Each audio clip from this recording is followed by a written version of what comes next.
talk about that. What got you into posting more on social media, and a lot of people have seen the flips and all this, and also your perspective on wrestling and life. What motivated that, and what do you think the future is going to be with that for you? So, I like that. So, what motivated me for where it could be going?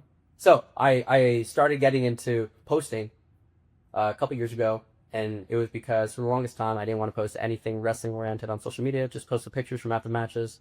And then I really wanted to have like a following online so that I could put things out. And then I realized for my whole life, I want to run wrestling tournaments so I could get followers online.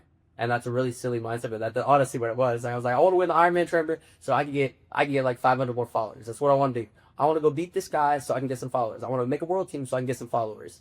Because then more people like my picture. And that, it sounds silly, but I'm telling you, that's what this generation is thinking. That's like that's what's going on. I want more clicks. And then I was like, wait a minute. I saw it, and I was like, the most popular wrestler in the world, who has the most followers, is Hassan Azdani. And he has like 1.1 million.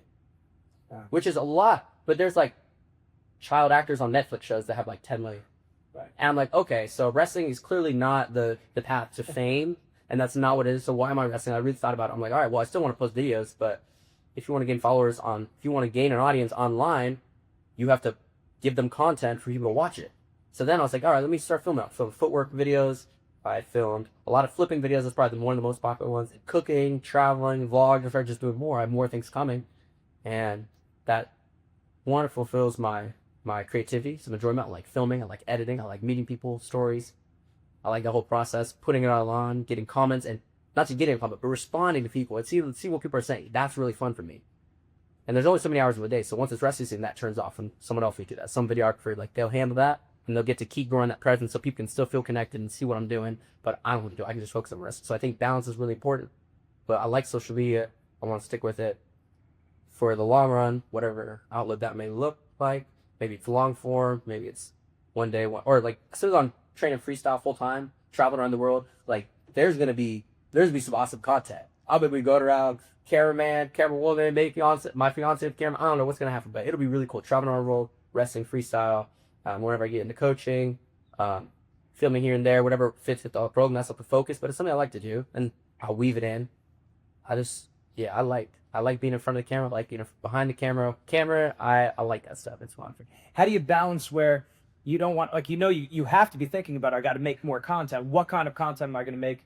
And not just living for that, right? Not just living for the likes, even though knowing that, well, that is an important aspect too, but that's not all that it's about. Yeah. Be true to you, that authentic. Yeah, I think when I first started making videos, the first summer, so 2 summers ago, I posted a video every single day for 2 months. Every single day.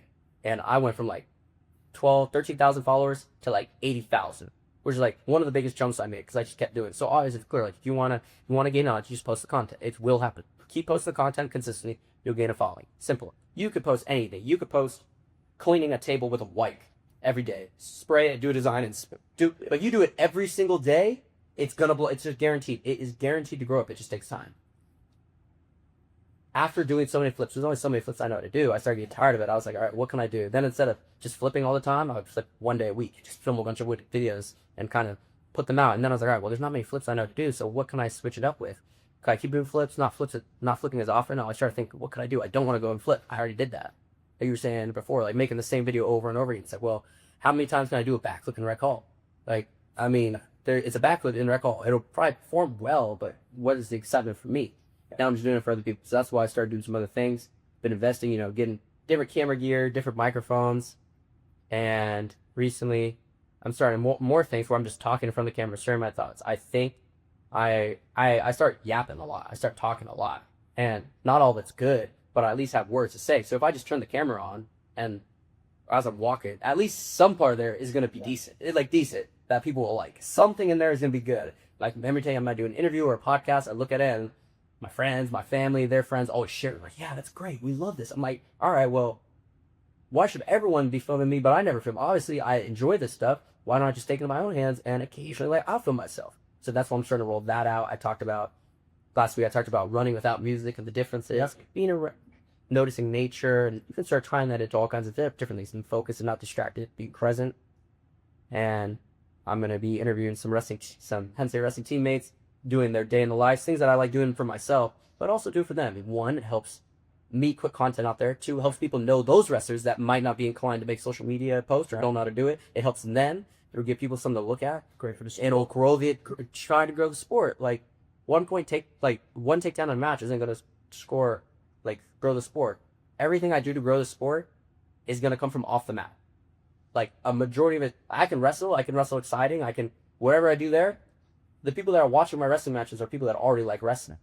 So you're not going to grow the sport within people that already watch wrestling. If you want more people to watch wrestling, you have to bring wrestling into areas where there is not wrestling. Social media, more wrestling videos, wrestling mindset videos. People see that. They're like, what is wrestling? I've heard about that. And they start following, they build it up. People from the outside in. We already have loyal followers, loyal supporters in wrestling. But we need people that don't wrestle, have no idea about wrestling, no affiliation to wrestling, to like wrestling. And they're not going to do that by watching NCAAs because they're not going to watch NCAAs. Yeah.